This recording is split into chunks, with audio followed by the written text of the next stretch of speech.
नमस्कार। आज बात करेंगे राजस्थान की, लेकिन किलों और महलों की नहीं। आज हम जरा और गहराई में उतरेंगे। रेत के नीचे दबे दो ऐसे प्राचीन रहस्यों से पर्दा उठाएंगे जिनके बारे में ज्यादातर लोगों को पता भी नहीं है। तो चलिए एक सफर पर चलते हैं, समय में बहुत पीछे। देखिए, राजस्थान का नाम सुनते ही क्या आता है जहन में? भव्य किले, रंगीन महल, है ना? पर जरा सोचिए, इन शानदार इमारतों के बहुत पहले, इनकी नींव रखे जाने से भी हजारों साल पहले, इसी जमीन पर क्या था? असल में इन गहराइयों में एक पूरी की पूरी कहानी दफन है। एक ऐसी कहानी जो आज भी अपने सुने जाने का इंतजार कर रही है। तो आज की हमारी कहानी के दो मुख्य किरदार हैं, बागोर और नगरी।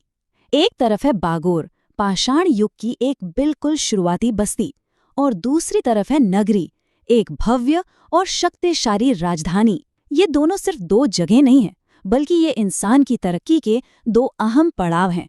इनके बीच का जो फासला है ना, वही हमें दिखाएगा कि कैसे समाज ने एक लंबा सफर तय किया। तो ठीक है, सबसे पहले चलते हैं बागौर। अपनी टाइम मशीन को हजारों साल पीछे ले जाते हैं, उस दौर में जब इंसान ने पहली बार इस धरती पर अपने घर बसाने शुरू ही किए थे। तो बागौर है भीलवाड़ा जिले में, कोठारी नदी के ठीक किनारे पर। ये बात है मध्य पाषाण काल की। मतलब वो जमाना जब इंसान की जिंदगी पत्थरों के औजारों के इर्द गिर्द घूमती थी। और एक दिलचस्प बात बताऊं, जिस टीले पर इसकी खुदाई हुई ना, उसे वहां के लोग महासतियों का टीला कहते हैं। ये नाम ही अपने आप में एक अलग पहचान देता है इस जगह को। और यहीं यहीं पर बागौर इतिहास में अपनी एक बेहद खास जगह बना लेता है। ये कोई आम पुरानी बस्ती नहीं है, यहीं से हमें पूरे भारत में खेती और पशुपालन के सबसे सबसे पहले सबूत मिले हैं। जरा इस बात की अहमियत समझिए। ये वो पल था जब इंसान ने पहली बार जमीन से एक नया रिश्ता जोड़ा, जब वो सिर्फ एक शिकारी नहीं रहा, बल्कि एक किसान बनने की राह पर चल पड़ा। ये एक बहुत बड़ी क्रांति थी। अच्छा, बागौर को आर्थिक संस्कृति का संग्रहालय भी कहा जाता है। अब सवाल ये है कि ऐसा क्यों? वो इसलिए क्योंकि यहाँ जो पत्थर के औजार मिले हैं ना, वो सिर्फ हथियार नहीं है, वो उस जमाने की पूरी इकोनॉमी की कहानी बताते हैं। हर एक पत्थर का टुकड़ा हमें ये बताता है कि वो लोग कैसे शिकार करते थे, कैसे अपना खाना बनाते थे, मतलब उनकी पूरी जिंदगी कैसी थी। चलिए, अब टाइम मशीन को थोड़ा आगे बढ़ाते हैं। बागौर के उस सरल जीवन से निकलकर अब हम पहुंच रहे हैं एक हलचल भरे शहर में, एक ऐसी जगह जहां समाज ने एक बिल्कुल नया और कहीं ज्यादा कॉम्प्लेक्स, मतलब जटिल रूप ले लिया था। तो हम बात कर रहे हैं नगरी की, जिसे उस जमाने में मध्यमिका के नाम से जाना जाता था। ये कोई छोटा मोटा गांव नहीं था, बिल्कुल नहीं। ये उस वक्त के एक शक्तिशाली राज्य शिवी जनपद की राजधानी हुआ करती थी।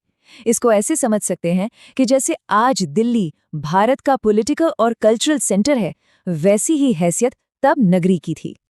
और नगरी से जो चीजें मिली हैं ना, वो एक बहुत ही एडवांस सिविलाइजेशन की झलक देती हैं। सोचिए, उनके पास अपने सिक्के थे जिन पर साफ साफ मजमकाए शिवी जनपद लिखा हुआ था। यहाँ से मिले शिलालेख ये बताते हैं कि उस समय वैष्णव धर्म कितना प्रचलित था। और सबसे बड़ी बात, महान व्याकरण शास्त्री पाणिनि ने भी अपनी किताबों में इस शहर का जिक्र किया है। ये कोई छोटी बात नहीं है। पर इन सब में जो सबसे बड़ी खोज थी, वो थी राजस्थान का सबसे पुराना ज्ञात वैष्णव मंदिर। ये सिर्फ एक इमारत नहीं है, ये इस पूरे इलाके के धार्मिक इतिहास का एक बहुत जरूरी पन्ना है।